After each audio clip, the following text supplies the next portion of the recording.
மதிப்பிற்குரிய சகோதரர்களே சகோதரிகளே, அல்லாஹ்வுடைய அருளால் ரப்புல் ஆலமீனுடைய வேதத்திலிருந்து சில பகுதிகளை இந்த தொடர் அமர்விலே இன்ஷா அல்லாஹ் முடிந்த அளவு விளக்கத்தோடு பார்ப்போம். அல்லாஹ் சுப்ஹானஹு வ தஆலா சொல்லக்கூடிய விஷயங்களை எனக்கும் உங்களுக்கும் பயன் தரக்கூடிய, நமது உள்ளத்தை அல்லாஹுவின் பக்கம் திருப்பக்கூடியதாக, நம்மை அல்லாஹுவோடு நெருக்கமாக்கக்கூடியதாக ஆக்கி அருள்வானாக. ஆமீன். இந்த தொடர் அமர்விலே முதலாவதாக சூரத்துல் ஃபாத்திஹாவை பற்றிய விளக்கத்தையும் அதனுடைய சொற்களுக்குள்ள பொருளையும் நாம் பார்க்க இருக்கின்றோம். அதற்குள் செல்வதற்கு முன்பாக இந்த சூரத்துல் ஃபாத்திஹாவை பற்றிய ஒரு சில விளக்கங்களை இன்ஷா அல்லாஹ் நாம் தெரிந்து கொள்வோம். அல்லாஹ் சுப்ஹானஹு வ தஆலா நமக்கு அருள் இருக்கின்ற இந்த கண்ணியத்திற்குரிய அல் குர்ஆன், இதனுடைய தோற்றுவாய் தொடக்க முதல் சூறாவாக இந்த சூரத்துல் ஃபாத்திஹா இடம்பெற்றிருக்கிறது. ஃபதஹ என்றால் திறந்தான், அதிலிருந்து திறக்கக்கூடியது என்று பொருள்படக்கூடிய அல் ஃபாத்திஹா என்ற அந்த பெயரை இந்த சூறாவிற்கு வைக்கப்பட்டிருக்கிறது.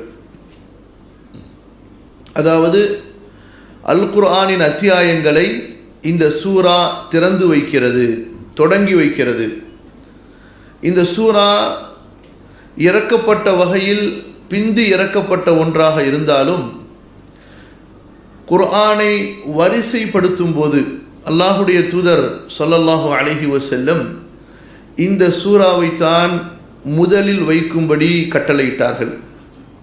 அதுபோன்று தொழுகை, அது எந்த தொழுகையாக இருந்தாலும் சரி, ஃபர்லான, நஃபிலான, வாஜிபான, அதுபோன்று ஸலாத்துல் இஸ்திஸ்கா, மழை வேண்டி தொழப்படக்கூடிய தொழுகை, சூரிய சந்திர கிரகண தொழுகை, அதுபோன்று ஜனாசா தொழுகை, இப்படி எல்லா தொழுகையிலும் அல் குர்ஆனின் அத்தியாயங்களை ஓதுவதற்கு முன்பதாக இந்த சூறாவைத்தான் முதலாவதாக ஓத வேண்டும் என்ற அடிப்படையிலும் இந்த அத்தியாயத்திற்கு, அல் குர்ஆனுடைய இந்த பகுதிக்கு அல் ஃபாத்திஹா, திறக்கக்கூடிய பாகம், தொடங்கக்கூடிய பாகம், இதை கொண்டுதான் தொடங்கப்பட வேண்டும் என்ற பொருளை உடைய அல் ஃபாத்திஹா என்பது இதற்கு பெயராகவே வைக்கப்பட்டு விட்டது.